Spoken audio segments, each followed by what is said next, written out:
ကျွန်တော်ကဆိုးရွားတဲ့စီးအိမ်ရောင်ယောဂါကိုခံစားနေရတာပါအိမ်သာသွားတိုင်းအားကုန်သုံးပြီးညှစ်ထုတ်နေရတယ်ဒီဝေဒနာကကျွန်တော်တစ်သက်လုံးနှိပ်စက်တော့မယ်လို့ထင်ထားခဲ့တာကော်ဖီနဲ့မစုံခင်အထိပေါ့သူ့မှတ်တမ်းမှာတော့မိန်းကလေးနှစ်ယောက်ကိုတတ်ခဲ့တယ်လို့ရေးထားတယ်ဒါကြောင့်သူ့ကိုစတွေ့တုန်းကကျွန်တော်တော်တော်ကြောက်ခဲ့တာဒါပေမဲ့ကော်ဖီကသူ့မောင်နာကြောက်တယ်လို့ပြောတယ်သူ့မှာစိတ်ပိုင်းဆိုင်ရာပြဿနာတစ်ခုခုရှိနေမယ်လို့ကျွန်တော်ခံမှန်းမိလိုက်တယ်ဒါကြောင့်ဘာမှမစိုးရိမ်ပဲသူ့ကိုလက်ဆွဲနှုတ်ဆက်ခဲ့တာပေါ့ဒါပေမဲ့ကျွန်တော်အချင်းကန်းတွေကထွက်လာတော့ကော်ဖီကငူနေတယ်ဒါကကျွန်တော်ကိုတော်တော်လေးစိတ်ဝင်စားသွားစေခဲ့ပါတယ်နောက်တော့တကယ်စိတ်ဝေဒနာသည်လူသက်သမားတစ်ယောက်ထောင်ထဲရောက်လာတယ်သူ့နာမည်ကဘေးသူကယူချင်အောင်ဆောင်ပြီးကျွန်တော်ကိုရုတ်တရက်တိုက်ခိုက်တော့တာပဲသူကကျွန်တော်ရဲ့စီးဆက်ကိုအပြင်းပြင်းနဲ့ကန်လိုက်တယ်အချိန်နဲ့ထိခိုက်မှုကြောင့်ကျွန်တော်နာကျင်ပြီးလဲကျသွားခဲ့ရတယ်အဲ့ဒီအချိန်မှာကော်ဖီကကျွန်တော်နာမည်ကိုတောက်လျှောက်အော်ခေါ်နေခဲ့တာကျွန်တော်လည်းဝေဒနာတွေကိုအန်တူပြီးသူ့စီကိုတရွတ်တိုက်သွားခဲ့တယ်သူကကျွန်တော်အင်ဂျီကိုရုတ်တရက်ဆွဲပြီးသူ့ဘေးကိုခေါ်လိုက်တယ်ပြီးတော့သူ့ရဲ့လက်ဖွားကြီးတွေနဲ့ကျွန်တော်ကိုဖမ်းကင်ထားလိုက်တယ်ကျွန်တော်လုံးဝကိုပြန်မယုံနိုင်ခဲ့ဘူးမိသီးကရုတ်တရက်အလွန်မင်းလင်းထိန်လာပြီးတစ်ဖြက်ဖြက်ဖြစ်လာတာကိုပဲကျွန်တော်မြင်လိုက်ရတယ်အဲ့ဒီခဏမှာပဲကျွန်တော်ခန္ဓာကိုယ်ကြီးတစ်ခုလုံးဟာလာဟင်းလင်းဖြစ်သွားတယ်လို့ခံစားလိုက်ရတယ်ကော်ဖီကကျွန်တော်ကိုလှုပ်ပေးပြီးသူ့ကရင်စီပြန်သွားတယ်သူစပြီးချောင်းဆိုးတော့တာပဲ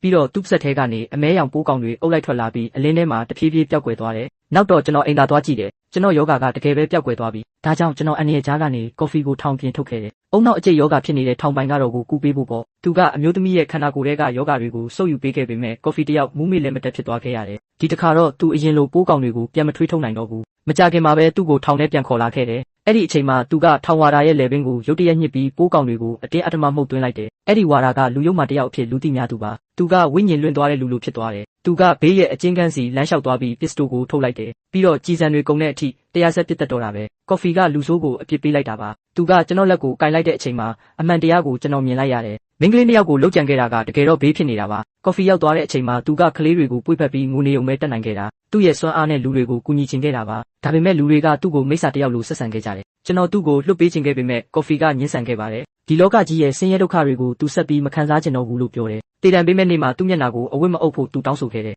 ကျွန်တော်သူ့ကိုဂတိပေးခဲ့ပါတယ်ဒါပေမဲ့အဲ့ဒီအချိန်ရောက်တော့ကျွန်တော်လုံနိုင်တာဆိုလို့မျက်ရည်တွေကြားကနေသူ့လက်ကိုကင်ထားပြီးတေတံပေးဖို့အမိန့်ပေးခဲ့ရတာပါပဲသူလုံးဝအသက်ပြောက်သွားတဲ့အထိကျွန်တော်ကြည့်နေခဲ့ရတယ်ကျွန်တော်ဟာနတ်သမီးတစ်ပါးကိုကိုယ်တိုင်လက်နဲ့ဖျက်ဆီးခဲ့မိပါပြီ